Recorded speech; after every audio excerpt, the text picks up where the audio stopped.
السلام عليكم ورحمة الله وبركاته. ازيكم حبايبي؟ عاملين ايه؟ رب تكونوا بخير. فيديو جديد النهاردة ان شاء الله. هنبدأ مع بعض كده روتين النهاردة، يعني بناء على طلب ولادي حبوا ان هو اليوم ان هم يمشوني على هواهم. في الاول نحب نصلي على النبي ونقول اللهم صل وسلم وبارك على سيدنا محمد وعلى ال سيدنا محمد. ولو انت اول مرة تزوري قناتي ما تنسيش تشتركي معايا في القناة وتنوريني، ولو عجبكم الفيديو ما تنسوش لايك للفيديو تشجيعا منكم ليا. نبدأ ونقول بسم الله. النهارده بقى الغدا كان على ذوق ولادي، بما ان انا الايام اللي قبلها كنت عامله لهم محشي، والمحشي ده عندهم بالنسبه لهم عقاب. والله العظيم. ف النهارده بقى حبيت ان انا كده اسالهم، اقول لهم تاكلوا ايه وكده، فقالوا لنا خلاص انت يا ماما اكلتينا محشي يبقى احنا ناكلك رنجه. فقلت لهم يلا ماشي، الله المستعان. حلو والله، انا لا هطبخ ولا اعمل حاجه. الرنجه عندي انا بعملها بالشكل ده، في صينيه كده او طاس او اي حاجه على النار، وبروح حطها تتشوي وتكون جميله جدا جدا. وكمان كان في بقى ملوحه، كنت عامله ملوحه وبصل بالخل وليمون. يعني اكله بصراحه في الجون، انا بحب الاكله دي جدا جدا. وده كان غدانا في اليوم وخلاص الحمد لله والشكر لله اتغدينا. وخلاص. طبعا اليومين دول بقى يومين امتحانات و يعني مذاكرة والكلام من ده، وطبعا الجو الساقع ده اكيد. فحاولي في الايام دي زي ما احنا دايما انا بقول لكم ان شوفوا ولادك بيحبوا ايه، بيبقوا عايزين ايه تعملوه لهم. اكلة مثلا هم بيحبوها، حاجة حلوة مثلا هم بيحبوها اعمليها لهم. دايما شجعيهم على المذاكرة، ودايما يعني خلي الجو كده اللي حواليهم مش جو بقى توتر، ولا يعني ما يبقاش في توتر كده ولا دوشة حواليهم. فهو ده اللي انا بعمله، بحاول اعمله على قد ما اقدر مع اولادي في الفتره دي. بعد الغدا بقى وبعد ما اتغدينا وخلاص الحمد لله وكله بقى تمام التمام. هم كانوا طالبين مني، كانوا بقى دخلوا يذاكروا كده، كانوا طلبوا مني. هم عندي بيحبوا الجاتو شاتو، بيحبوه جدا جدا، ومعظم الاولاد بيحبوه. لان الجاتو شاتو بيبقى يعني صوص الشوكولاته احنا ذات نفسنا، انا كنفسي ككبيره بحبه يعني بصراحه. فدخلت المطبخ وعملته، انا عاملاه معاكم في القناه كذا مره. الغرض من الفيديو النهارده مش بس ان انت تتعلمي الوصفه او تتعلمي الحاجه، لا، الغرض من الفيديو ان انت قومي شوفوا ولادك عايزين يعملوا ايه، بيحبوا ايه، اعملوا لهم فشار، اعملوا لهم مثلا حاجه دافيه يشربوها. يعني خليكي دايما قريبه ليهم بالذات في الفتره دي. نسيبنا بقى من التليفون شوية وكده، نقوم نشوف البيت ونشوف الولاد عايزين ايه. وطبعا احنا في الشتاء مش هقولك بقى احنا كل يوم تنظيف وترويق، لا خالص.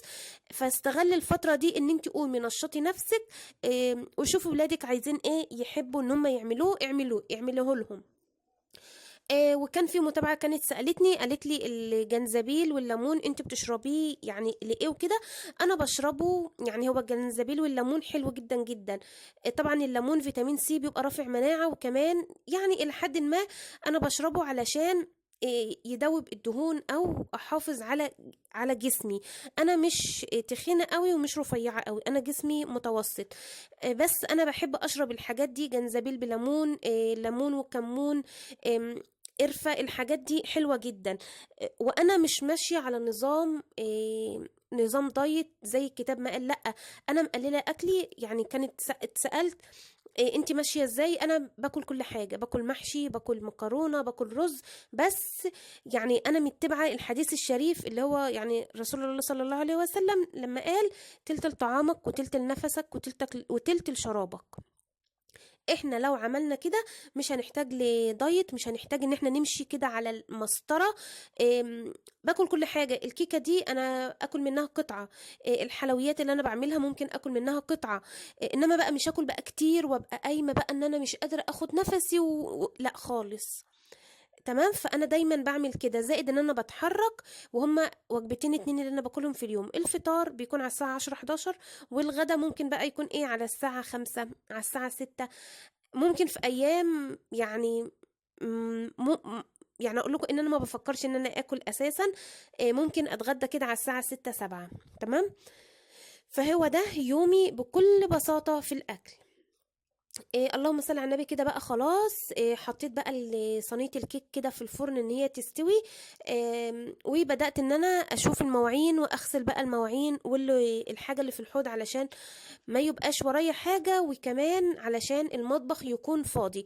الوقت ده كان ولادي بقى بيذاكروا فيه، فحبيت ان انا اعمل لهم اللي هم عايزينه.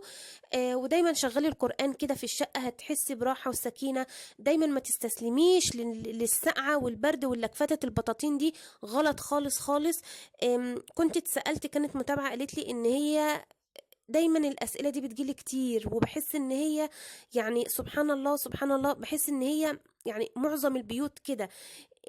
اتسألت تاني نفس السؤال، ان هي واحدة من اسم تاني يعني وكده، ان هي عايشة في بيت عيلة، و يعني في بيت عيلة مع حماها وحماتها، بس في عيشة لوحدها، بس هي مش متحملة العيشة في بيت العيلة.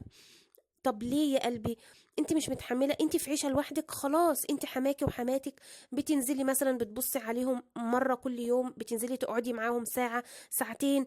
إيه لما بتعملي حاجه حلوه زي كده، مثلا صينيه كيك، بسبوسه، إيه رز بلبن، اي حاجه حلوه من اللي انت بتعمليها، نزلي لهم منها. والله العظيم ما هتقل، يعني قطعتين كيك من مثلا، او طبق كيك مثلا من اللي انت عاملاه، لما تنزليه تحت ليهم والله العظيم هيدعولك. لو حتى هم بيعاملوكي وحش، بس هيلاقوك ان انت بتقدمي الخير وكويسة معاهم، برضو والله هتلاقيهم هم من نفسهم هيتحسنوا معاكي. يعني واحدة واحدة هتلاقي، لازم اكيد اكيد هتلاقي مقابل اللي انت بتعمليه. واهم حاجه نرجع ونقول، كفايه ان انت بتزيدي غلاوه في نظر زوجك. زوجك اكيد لما يشوفك ويلاقيك ان انت بتعملي كده، بتيجي مثلا نازله السوق تعدي على مامته، يا نينا او يا ماما، او يعني زي ما انت ما بتقولي، هتعوزي ايه من السوق مثلا اجيبهولك، والله ما هتكلفك حاجه. إيه، عدي على حماتك قولي لها يا نينا اجيب لك ايه مثلا من السوق. إيه، شوفي مثلا هي هتقول لك ايه. تيجي مثلا خارجه عدي عليها، يا نينا انا رايحه مثلا، خارجه مشوار، هتعوزي حاجه من بره اجيبها لك معايا وانا جايه. والله العظيم ثلاثة الحاجات دي بسيطه جدا جدا يعني، مش مستاهله، بس انت بتزيدي فعلا فعلا في نظر جوزك. واسمعي مني والله، اعملي الكلام ده، هترتاحي. ولو معاكي سلايف منغصين عليكي حياتك وكده، طنشيهم وكبريهم، وانتي اهتمي ببيتك وبزوجك وبأولادك. دي نصيحتي ليكم والله العظيم. يعني ده اللي انا بعمله، يعني اللي انا بكلمكم عليه دون. انا الحمد لله وشكر الله مش ليا اختلاط بحد كتير، ومش ليا يعني احتكاك مع يعني جيران او سلايف، لان انا الحمد لله ما معيش سلايف. بس والله انا بكلمكم على اللي انا بعمله مع اهل زوجي، سواء بقى مع حماتي او مع عماتي او كده. ده اللي انا بعمله، والحمد لله انا لاقيه مردوده ان هو كويس منهم. لاقيه ان الحمد لله حماتي بتحبني كويس، يعني حلوه حماتي بتحبني. حماتي بتحبني الحمد لله. عماتي برضو بيعتبروني ان انا اختهم الصغيره، برضو بيحبوني برضو الحمد لله، وانا بحبهم. و لان هم حاسين ان انا بعملهم كويس. فانت لما تعامليهم كويس، هم اكيد والله العظيم هتلاقي مردوده حلو عليكي. هنا بقى على ما خلصت غسيل المواعين وكله، شطبت الحوض وغسلته بقى تمام التمام وزي الفل، كان الكيك استوى وكان كمان برد، يعني ما خدش حاجة خالص وما خدش وقت خالص خالص. كان الكيك استوى وكان برد وبقى تمام وزي الفل. هنا بقى بدأت ان انا احط بقى ايه صوص الشوكولاتة، طلعته من التلاجة وبدأت ان انا احطه كده على الكيك، على وش الكيك من فوق. إيه حاجة جميلة، وولادك بيفرحوا بيها لما انت كده تدخلي عليهم وهم قاعدين يذاكروا، إيه مثلا بكوباية الشاي او كوباية الحليب مثلا وقطعة الكيك، بيفرحوا قوي قوي قوي بيهم، بيحسوا ان انت فعلا حاسه بيهم. بيفرحوا بالحاجه اللي انت بتعملها لهم دي. هي حاجه بسيطه جدا، واحنا بنغسل المواعين عملنا الحاجه دي وانتهى الموضوع. ما خدتش وقت معانا خالص، وكانت تمام التمام وزي الفل. وبصراحه كان طعمها حلو جدا جدا. اليوم دون بقى ايه يعني، روتين اولادي هو دون اللي ولادي حبوا ان انا اعمله في اليوم ده، هم اللي اتحكموا فيا في الغدا. وكمان الحلو اللي هم حبوه برضو عناية ليهم، وعملت لهم اللي هم عايزينه. اللهم صل على النبي، كان يعني بصراحة كانت تحفة. الكيك كانت حلوة جدا جدا وكانت هشة قوي، والمقادير يعني موجودة في الفيديو. وكمان ان شاء الله هبقى اسيب لكم لينك طريقة الجاتو شاتو دي بس انا عاملاها على القناة التانية، ان شاء الله هسيب لكم اللينك بتاعها في اول تعليق مثبت لو انت حابة ان انت آم، تشوفيها يعني بالتفصيل. بس انا المرة دي عملت الجاتو شاتو في القالب ده عشان يدي شكل حلو وكده، انما انا كل مرة بعمله في الصينية اللي هي المستطيلة العادية. لو القالب ده مش موجود، اي صينية عندك دخليها الفرن واعمليها وخلاص. حبيت بقى كده احط ايه شوية من جوز الهند كده على الوش عشان الاسمر كان كتير يعني قوي، فبرضه يبقى ايه شكلها حلو كده. إيه عندك مثلا فارميسير، حطي اي حاجه، ما عندكش حاجه هي حلوه كده قوي قوي قوي وزي الفل.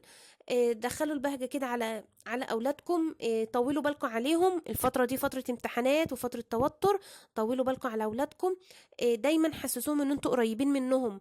إيه خلاص، بالذات لو مثلا مصبح تاني يوم امتحان هيقولك يا ماما انا ذاكرت راجعت في الدرس، ما تضغطيش عليه قوي ولا قوم ذاكر ولا قوم لازم تشوف اللي وراك ولازم تقوم.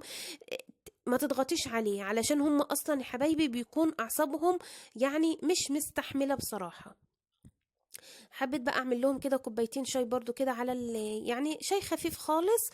آم، حبيت ان انا اعمله لهم برضو علشان حاجه تدفيهم.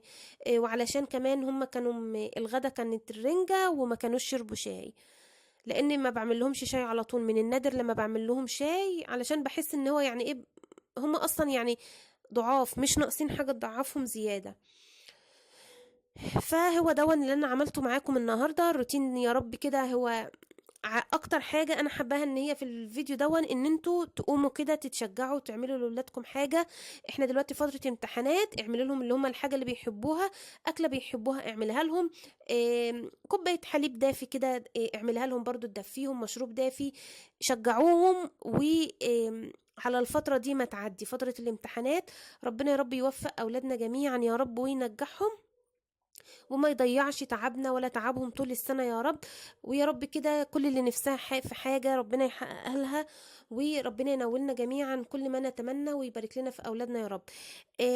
كده عملت لهم الشاي خلاص، هحط لهم بقى ايه قطعتين كده من الكيك وهقطعها معاكم. بصراحة هشة جدا جدا جدا، وكان طعمها يعني بصراحة طعمها تحفة. انا ما كنت يعني لما جيت اكل من الكيك ده ما اكلتش يعني غير نص قطعه، نص قطعه بس كده وخلاص، يعني حاجه بسيطه قوي اللي انا اكلتها منها بس وخلاص. إيه ان انت كل اللي نفسك فيه بس بكميات بسيطه، مش كميات بقى كتيره ولا تاكلي لحد ما تحسي ان انت بطنك خلاص هتفرقع، لا كلي بس. يعني القطعه دي انا اكلت نصها بس، وكانت رضا قوي وكان حلو وزي الفل، وكنت يعني مرضيه ومبسوطه قوي قوي. ده النهارده الروتين بتاعي. يا رب كده الفيديو بتاعي يكون عجبكم ويكون نشطكم. قوموا كده شوفوا بيتكم، شقتك نظيفة، قومي اعملي لولادك حاجة حلوة وفرحيهم بيها. آم، انتي قومي اتنشطي وشوفي كده شغل شقتك ايه. انا برضو انبسطت لما الفيديو اللي فات كانت متابعة قالت لي ان هي قامت بعد الفيديو ده على طول، قامت وشافت المطبخ بتاعها عايز فيه ايه وراحت عاملاه على طول. بفرح جدا جدا بتعليقاتكم دي وانا بستناها زي ما انتم ما بتستنوا الروتين بتاعي، انا بستنى تعليقاتكم الحلوة الجميلة. يا رب النهارده الفيديو يكون عجبكم كده ويقوم نشاطكم. يلا قومي اعملي حاجه حلوه لاولادك وفرحيهم، ودخلي الفرح والسرور على قلبهم بحاجه بسيطه جدا غير مكلفه. يعني كوبايه الدقيق او كوبايه ونص الدقيق والبيضتين عملنا بيهم صينيه كيك ما شاء الله جميله قوي قوي قوي، حاجه بجد بجد حلوه جدا، يعني جربوها على ضمانتي. يا رب النهارده يا حبايبي الفيديو يكون خفيف ولطيف كده على قلبكم. لو عجبكم الفيديو ما تنسوش تحطوا لي لايك للفيديو. اشوفكم في فيديو جديد.